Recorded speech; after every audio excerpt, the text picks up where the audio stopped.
keda sa soovitaksid panna sinna legacy kontakti alla? See inimene saab ligipääsu kõigele. Ma olen surnud ja siis mu ema vaatab, väga võttav, ta oli seal tsüklifaas. Facebook tuletas mulle meelde, et mu vennal on sünnipäev ja et ma võiks talle sel puhul kirjutada. Väga armas, kuniks me jõuame selle faktini, et ta tegelikult suri paar aastat tagasi ära. Ja siis ei ole enam nii armas. Siis on ausalt öeldes päris ebamugav. Tegin ta profiili lahti ja seal on postituse järel sellest, kuidas ta peaks oma päeva nautima. Kuidas sa siis kavatsed oma tänast päeva nautida? Stop it. Ma ei pane tegelikult absoluutselt pahaks, et talle endiselt õnne soovitakse.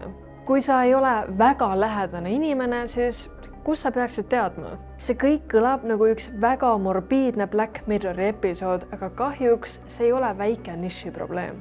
2019 analüüsi kohaselt võib aastaks 2100 olla Facebookis 4,9 miljardit surnud inimese kontot.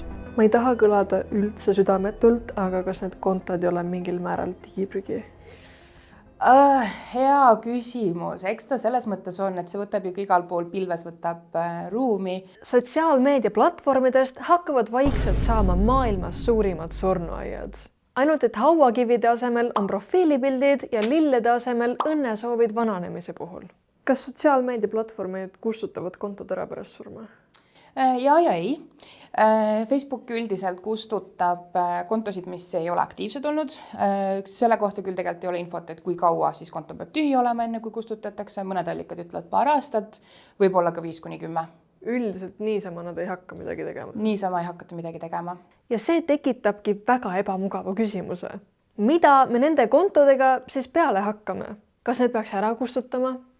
Kuidas? Ja veel tähtsam, mida saad sina juba praegu teha, et sinu lähedased ei peaks leinamise kõrvalt mingit väga masendavat digikoristust tegema. Sest tänapäeval ei jää inimesest maha ainult fotoalbumid ja riided.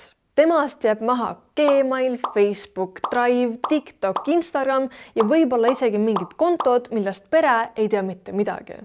Mis sa arvad, kui paljud inimesed on üldse mõelnud selle peale, et ma peaks endal mingi legacy kontaktid panema? Ma arvan, et liiga vähed. Ma siin uurisin enda tutvusringkonnast ka. Enamus ei teadnud, et siuke võimalus on üldsegi olemas. Mul on endal olemas. Kontrollisin üle ka, et kas see kontakt on jätkuvalt relevantne. Et ma arvan, et kui me seda täna teeme, siis võiksid ikkagi üle vaadata iga paari aasta tagant, et kas see inimene on jätkuvalt see õige inimene, keda oma legacy kontaktina hoida. Pärast surma sõltub väga palju sellest, kas sa oled need asjad juba oma eluajal paika pannud. Kui sul ei ole selleks olukorraks määratud usaldusisikut, siis võib asi tegelikult päris keeruliseks minna. Facebookis saavad lähedased su konto teha mälestuskontoks. See näitab, et inimene on meie seast lahkunud ja enam pole vaja saata meeldetuletusi, et talle võiks sünnipäevaks õnne soovida. Instagramis saab kas konto kustutada või memorialiseerida, kuid ei Facebookis ega Instagramis ei saa lähedased kontole päriselt ligi. Sisselogimise andmete jagamine ka pärast surma käib meta eeskirjade vastu. Google'i kontode jaoks tuleb lähedastel teha eraldi taotlus, et konto sulgeda.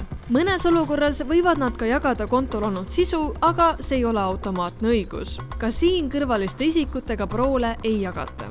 Apple'i konto ligipääsuks peab lähedane tõestama, et tal on seaduslik õigus seda kontot avada või kustutada. Apple'i enda juhendi järgi võib selleks vaja minna juriidilisi dokumente, mõnel juhul ka kohtuotsust. Mis sul peab olemas olema, et selle lähedase surma tõestada? Surmatunnistus ja mingisugune tõend selle kohta, et me oleme sugulased või me oleme abielus, et meil on mingisugune side olemas. Oli vist Facebookis, aga seal oli ka võimalus, et vaata need väiksed kaardikesed, mis sa saad matustel, et see oli ka üks võimalus näiteks, mis sa saad näidata. Mõtlesin, kas ma pean äkki mingi hauakivist pildi saatma. Ausalt on surnud. Mõnikord on surma tõestamine absurdselt ebainimlik protsess. Kui me tahame surnud inimese kontot kinni panna, näiteks lähedane on ära surnud, siis mida meie teha saame on see, et me anname surmatunnistuse, saadame selle metale ja siis suhtleme nendega edasi. Et siis on vaja surm ära tõendada, enne kui me lähme suvalise inimese kontot lihtsalt kinni panema. Räägin teile ühe tõsiselt hea loo. Unustasin ära, et mulle pidi Telia tehnik koju tulema. Aga mul peaks siin kohe teit hakkama.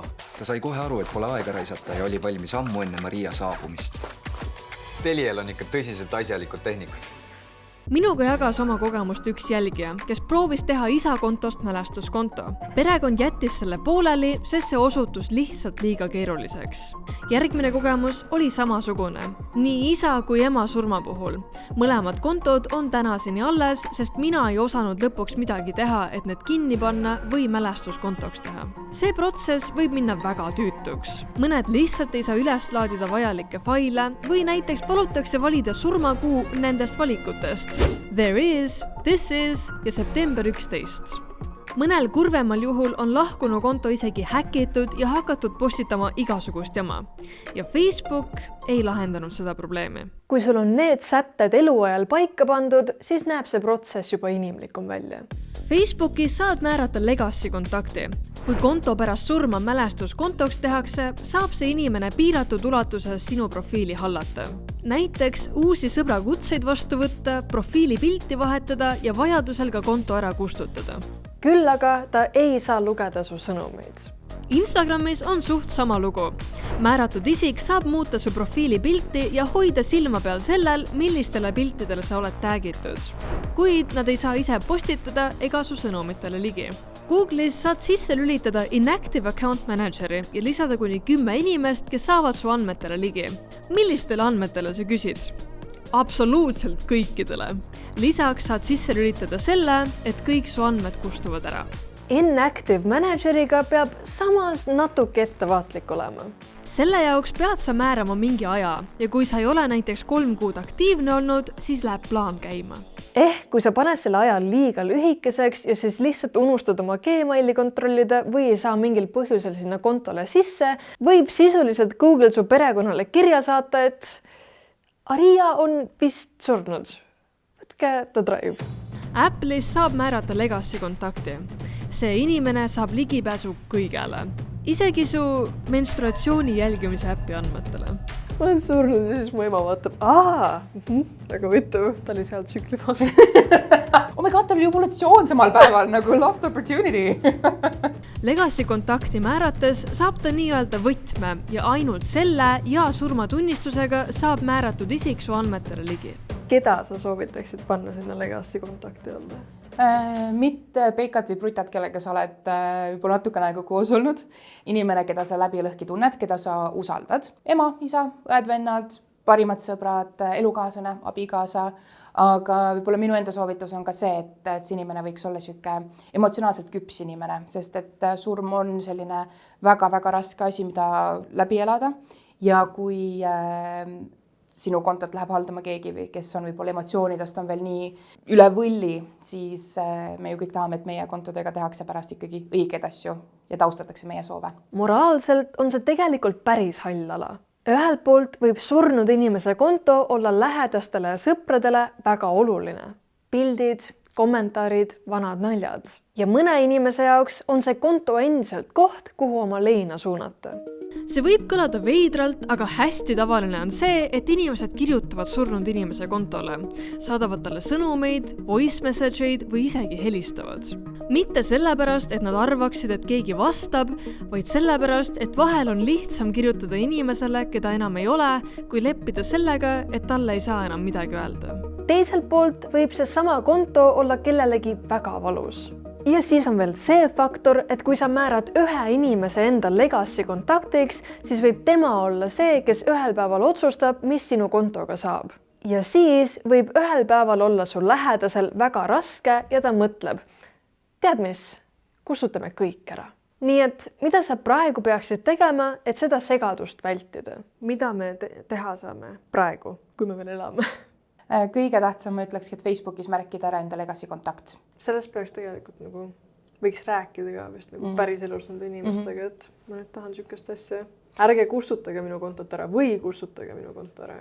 Ja, et siin on täpselt see, et sinu enda soov, miks mitte see ka kirja panna, sest et kui see juhtub, ütleme 10 aasta pärast, kes enam mäletab, et võib-olla kirjalikult ära fikseerida, et need on minu soovid ja lähedasel inimesel siis tuleks seda austada. ma arvan, et see on niisugune asi, mille peale väga ei taha mõelda ei tegelikult. taha mõelda, no kes ikka tahab mõelda oma surma peale, aga see on oluline asi, mille peale mõelda, sest et me ikkagi ju Facebookis näeme seda, et soovitakse õnne kontodele, kus on tegelikult meie seast juba lahkunud. Ma tean, et see teema on kohutavalt morbiidne ja raske. Üks sugulane küsis mult kunagi, umbes kui ma olin 17, et kas sul hauaplats on ikka olemas. Ja see saatis mind ausalt öeldes eksistentsiaalsesse kriisi. Ja see teema siin on sama ebamugav.